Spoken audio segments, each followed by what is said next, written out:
Media mogul Russell Simmons says Lowe's, quote, endorses hate. Actress Mia Farrow calling for a boycott of the home improvement chain. It's all part of the angry consumer backlash against Lowe's after the retailer pulled ads from the reality show All American Muslim, a series about Muslim families living in Dearborn, Michigan. Take a look. Today's the day I'm going to D.C.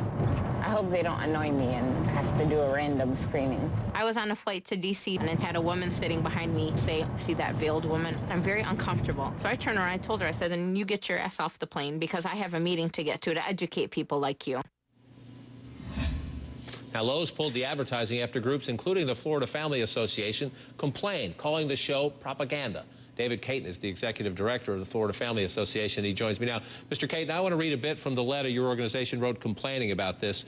You wrote, quote, "Clearly this program is attempting to manipulate Americans into ignoring the threat of jihad and to influence them to believe that being concerned about the jihad threat would somehow victimize these nice people in this show."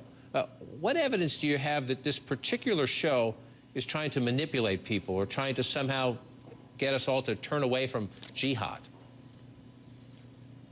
The evidence is the lack of inclusion of the fullness of the term Muslim. The dictionary defines Muslim as people who worship Islam, who are followers of Islam. And I beg you to find an imam or imams in this country, anywhere in the mosque, the leadership, that would come back and say that they do not believe in Sharia, they do not believe in the application of Islamic code on American Muslims, and that's our concern. This show is totally absent the true essence of Islam, which is the focus of a Muslim believer. So these 5 people that are on this show, God bless them, they're great people, I love them, but they do not represent the hierarchy, the imams and the mosques of America. Well, the show is about them. I'm sure a lot of imams would disagree with what you just said, and we've had an imam on the program in the past who says the last thing he's telling anyone in his delegation is to practice Sharia law to the extent that it goes against our democracy. But to your point about these people on the show, if you have nothing against them, why can't you take your other concerns somewhere else instead of pressuring companies to boycott this, to pull their ads from this program? Well, it's our First Amendment right to believe what we believe and to see what we see. And, we believe that this show is propaganda, and we've called on advertisers across the country to pull. And ironically, Home Depot was the first company to send us an email saying they had no plans on advertising on this program in the future. A general middle-of-the-road acknowledgement letting us know, a heads up, hey, we're not going to be on the show anymore. Nobody complained about Home Depot. We got a similar response from Sweet & Low and from Pernod Ricard, an alcoholic beverage distributor. 65 other companies have not appeared on the show after receiving emails from our supporters.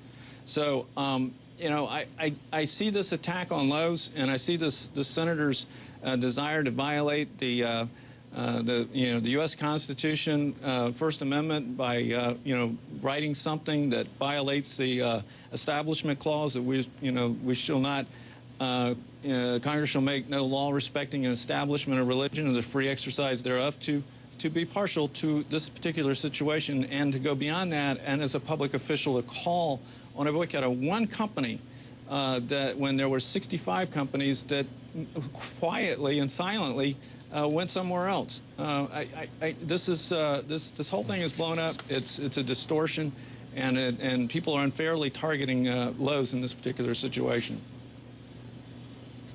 David Caton is the executive director of the Florida Family Association. Sir, I appreciate your time. I believe the distinction is that Lowe's had a long-standing package of ads in the program. Those other companies had purchased ads in the past, and they're not renewing them. Lowe's actually pulled an existing package, but we'll look deeper into that distinction. Mr. Caton, thank you for your time tonight. Let's get another perspective now from Congressman Keith Ellison of Minnesota. He's the co-chair of the Congressional Progressive Caucus and one of 2 Muslim Americans serving in the Congress. He's been listening to our conversation with Mr. Caton.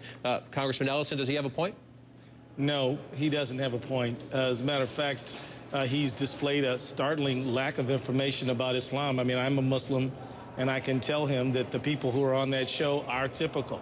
Yet Muslims do have babies, they coach football, they have inter-family disputes, I think it's a pretty typical show. Some people are more devout, some people are more secular. It's just, it's life in America. And, but the thing is, you know, I'm not here to attack Lowe's. I'm here to ask Lowe's to do the right thing. And this is a great American company that I think by this decision has demonstrated a degree of fear that they don't have to possess. I mean, they don't have to be afraid of a fringe group such as the one that's tried to intimidate them. And we're just calling on them to say, look, we're gonna stand up and be a company that is open to all Americans and doesn't exclude people. Over the weekend, Lowe's put this statement up on its Facebook page. I want to read it to you, part of it. It appears that we managed to step into a hotly contested debate with strong views from virtually every angle and perspective, social, political, and otherwise, and we've managed to make some people very unhappy. We are sorry. Is that enough? An apology? Or do you still think, unless they restore their ads or buy new ads on this program, that people should not shop there? Well, it informs my buying decision about Lowe's. I mean, I personally, and as an individual citizen, probably won't go in there if they are going to succumb to that kind of pressure from a fringe group that is literally promoting hatred and bigotry. I mean, if you look on the website of that group, they don't only hate Muslims, they're against gays, they're against different groups of Americans, and it's somewhat surprising. And I'll also say this, you know, my office called the Discovery Channel, TLC, and asked them for a list of all the companies that have withdrawn ads, and they told us they don't disclose that information. Therefore, I'm a little bit curious to know where the individual who you just talked to got this information. I actually called one company, a Minnesota company, and asked them, that was on the list, and asked them to verify whether they pulled, and they said they had not pulled. So I think there is a lot of doubt. And I think that, you know, this thing needs to be looked into to a greater degree, because I think there may be some misrepresentation. Well, we'll try to sort that out. Sometimes it is hard to get that information, but we're trying to give each side a chance to make its case. We'll try to sort out the fact from if there are any distortions, as you say, or something else out there. Congressman Ellison, appreciate your time tonight, sir, on this important subject. And up next here, Occupy protesters attempt to shut